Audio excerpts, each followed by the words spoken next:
मेरे सहयोगी अभिषेक उपाध्याय हमारे साथ जुड़ चुके हैं। लगातार बंगाल के चुनाव को करीब से उन्होंने कवर किया है। अभिषेक, काफी दिलचस्प जिस तरह का ये मुकाबला देखने को मिला,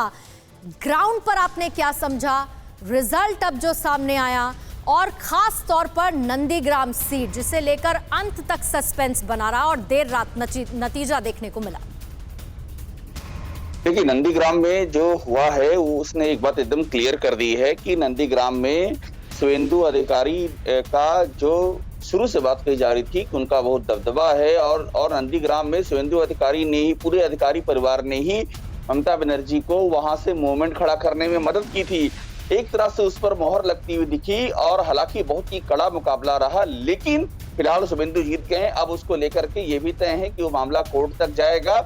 जहां तक आपने पूरे बंगाल की बात की, बंगाल से एक बात एकदम साफ हो गई है कि ममता बनर्जी का फिलहाल राज्य की राजनीति में कोई विकल्प नहीं है और ये विकल्पहीनता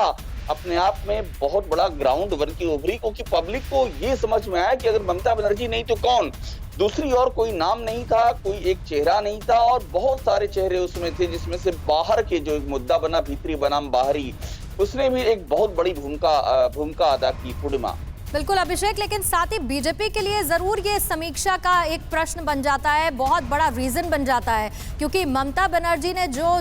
जीत दर्ज की वो 2016 से भी बड़ी रही और बीजेपी ने जिस तरीके से अग्रेसिव कैंपेनिंग की थी, प्रचार किया था, प्रधानमंत्री मोदी पहुंचे, अमित शाह ने कितनी रैलियां की, जेपी नड्डा लगातार बंगाल में थे, कैलाश विजयवर्गीय की मेहनत, लेकिन कहीं ना कहीं चूक तो हुई है बीजेपी से स्ट्रेटेजी तैयार करने में। देखिए, यही बात सबसे इम्पोर्टेंट है। पूर्णिमा, जो आपने नाम लिए हैं, पीएम तो खैर जाते हैं प्रचार करने,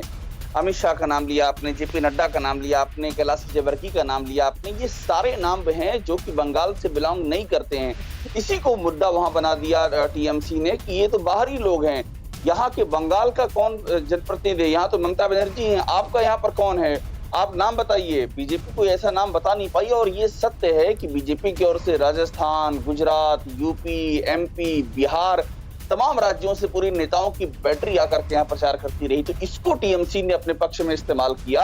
और बंगाल में बहुत ही वैसे भी लोग सेंसिटिव रहते हैं बंगाली कल्चर, बंगाली सत्ता को लेकर के, तो ये एक बड़ा है मुद्दा, ऐसा विश्लेषक मानते हैं कि बड़ा मुद्दा रहा जो टीएमसी के पक्ष में जिसने काम किया। पूर्णिमा,